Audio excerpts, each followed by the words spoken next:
Hello दोस्तों, स्वागत है आपका। जैसा कि थंबनेल देखकर आप जान गए होंगे कि आज हम किस टॉपिक पर चर्चा करने वाले हैं। तो जो फोटो आप देख रहे हैं, इन दोनों के बारे में आपने खूब सुना है और अभी काफ़ी ज़्यादा इंडिया में ट्रेंडिंग पर चल रहा है, काफ़ी ज़्यादा वायरल हो रहा है। ये लड़की है सीमा हैदर, वो पाकिस्तान की है, और ये जो लड़का है सचिन मीणा, वो इंडिया का है। इन दोनों की लव स्टोरी अभी यूट्यूब पर काफ़ी ज़्यादा ट्रेंडिंग में है, काफ़ी ज़्यादा वायरल हो रही है।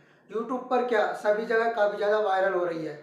तो क्या सच है, क्या इन दोनों की प्रेम कहानी है, या सीमा एक पाकिस्तानी एजेंट है, पाकिस्तानी खुफिया जासूस है?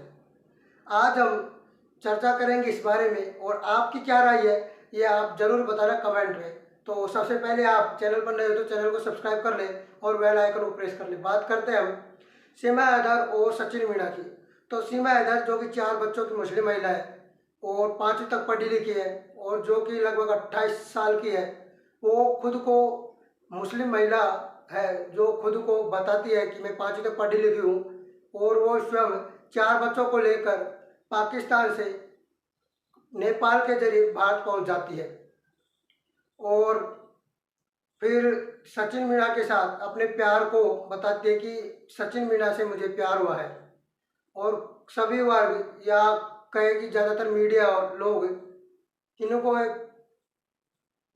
प्यार की निशानी के रूप में दिखा रहे हैं, इनको हीरो हीरोइन बना दिया है। तो क्या ये हीरो हीरोइन है, या ये पाकिस्तान की खुफिया एजेंट है, पाकिस्तान के खुफिया जासूस है? मैं ऐसा क्यों कह रहा हूँ, क्योंकि सीमा जो 4 बच्चों की माँ है, कॉन्फिडेंस कहाँ से आया कि वो 4 बच्चों को लेकर नेपाल के जरिए भारत आ पहुँचती है?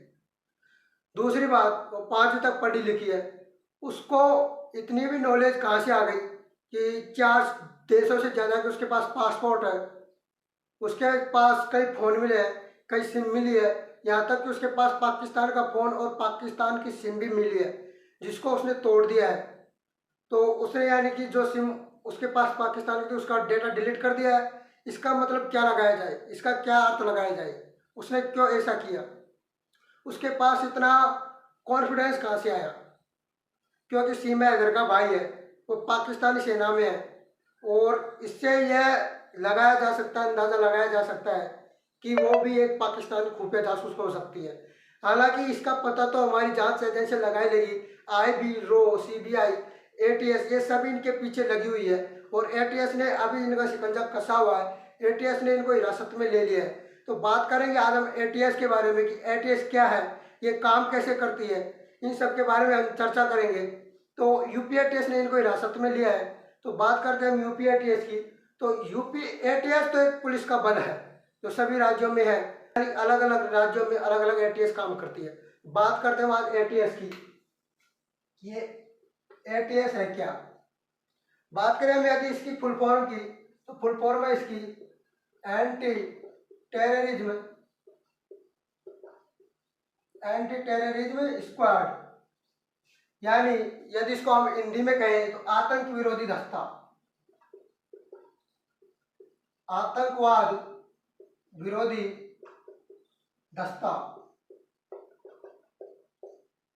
बात करें हम इसकी स्थापना कब हुई, तो इसकी स्थापना है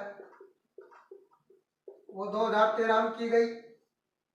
बौद्ध गया में एक बहुत बड़ा हमला हुआ था, उसके बाद आतंक विरोध, जैसे कि बात करें ताज होटल पर हमला हुआ था, तो उस ताज होटल के हमले की जो जांच थी, वो जांच से पहले ही पता लगाना, वो होता है आतंक विरोधी दस्ता।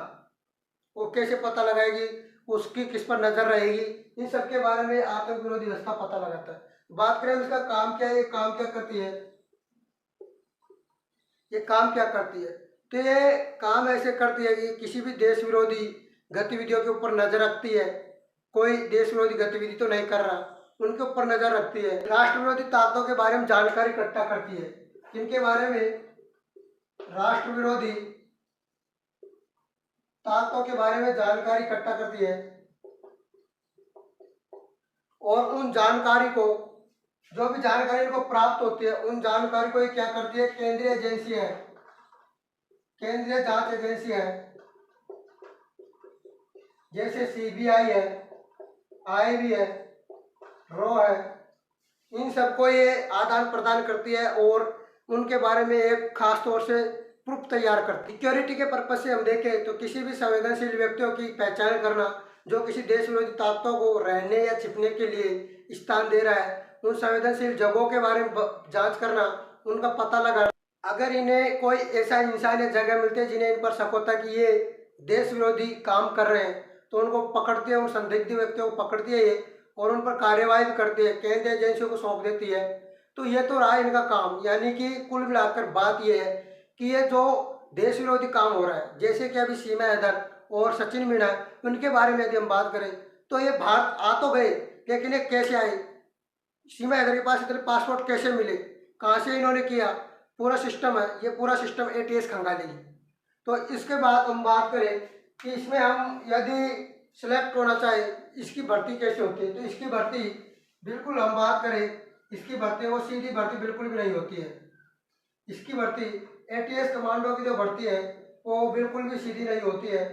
इसके लिए जो होते हैं पुलिस के जवान होते हैं, पुलिस और पीएससी के जवानों के आवेदन मांगे जाते हैं। इनके क्या मांगे जाते हैं? आवेदन मांगे जाते हैं। पुलिस और पीएससी के जवानों के आवेदन मांगे जाते हैं। इसके बाद में 1 साल तक, कितने साल तक? 1 साल तक इनकी ट्रेनिंग होती है। 1 साल तक इनकी ट्रेनिंग होती है। उसके बाद इनको ज्वाइनिंग मिल जाती है। लेकिन ये जो भी प्रोसेस होता है इसको पूरे तरीके से गुप्त रखा जाता है, यानी किसी को बताया नहीं जाता। इस प्रकार ये एटीएस है, ये जो एटीएस है ये पूरी तरीके से आतंक विरोधी के मामले में एकदम से सेना होती है, एंटी टेररिज्म स्क्वाड। ये देश विरोधी ताकतों के बारे में पता लगाती है। बात करें सीमा हैदर और सचिन मीणा के बारे में, तो क्या आज सीमा हैदर पाकिस्तानी जासूस है या इन दोनों का प्यार प्रेम की कहानी है? वैसे तो मीडिया लोगों ने या बहुत सारे लोगों ने इनके प्यार की कहानी बना दी है, लेकिन हम कतई नहीं मानेंगे, क्योंकि सीमा हैदर के पास इतने पासपोर्ट मिले हैं, कई फ़ोन मिले हैं। यहाँ तक कि जब सचिन मीणा का इंटरव्यू होता है उन दोनों का, तो सीमा हैदर की नज़र हमेशा सचिन मीणा की तरफ होती है कि कहीं वो कुछ उगल ना दे, कुछ बोल ना दे, क्योंकि सचिन हमेशा सहमा सहमा हुआ होता है।